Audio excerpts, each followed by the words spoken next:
Today we're going to talk about sparks of joy.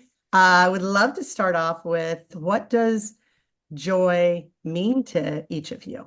The biggest thing for me that brings me joy is helping others, whether it's people that I know, in the workplace, in my personal life. Big one for me is helping strangers. When we think about helping others, right, there's some sort of connection, whether it's family, friends, people we know, you want to help them because you know them in some sort of way. Whereas a stranger, you don't have any sort of connection. There's no sort of obligation to that. So it could be just somebody at a supermarket or seeing that, oh, they need help in, I don't know, navigating themselves through a soccer field, for example, or at the supermarket, out in the street. And me going out of my way to do that, that makes me feel good. Not because I have to, because I want to.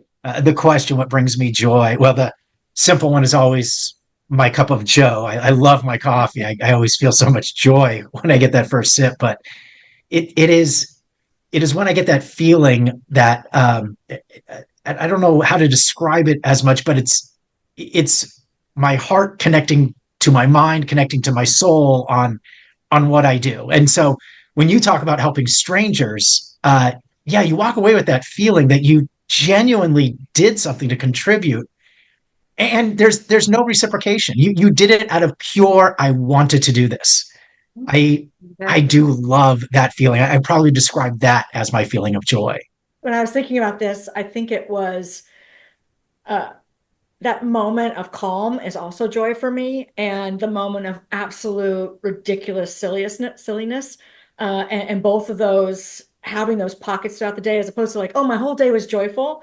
It's those little moments and pockets, and it does come from sometimes the work we're doing, or as I now have a cat in my lap that might pop into the screen. It's, the things or the people that you're around that just bring you either those moments of calm or that absolute, I mean, well, the word's joy, just that absolute fulfillment in a moment of excitement, silliness, etc. I was reading up on the topic of joy because that's what a nerd I am. And they were saying, and look, people could debate this, but they were saying happiness comes from kind of the outside in. It's a little bit of circumstantial, where joy is something that you generate from the inside out. And I kept flashing to, there was quite a few years, especially after COVID, where I didn't want to go places, mainly because it's like, I don't feel like I have anything from the inside out of positivity to offer. Like, my cup was empty. And recently it feels like, oh, I want to go be places, to kind of, to Evelyn's point, like I can go and I feel like I have something to pour into other people, that there is something that I can give, where there's joy, versus I'm just here to suck the joy out of other people. And so I just, as I'm thinking about that, when it comes to joy, it's like I like myself better when it feels like there's something kind of the good. I just always imagine like this little bright light kind of coming out and pouring over other people.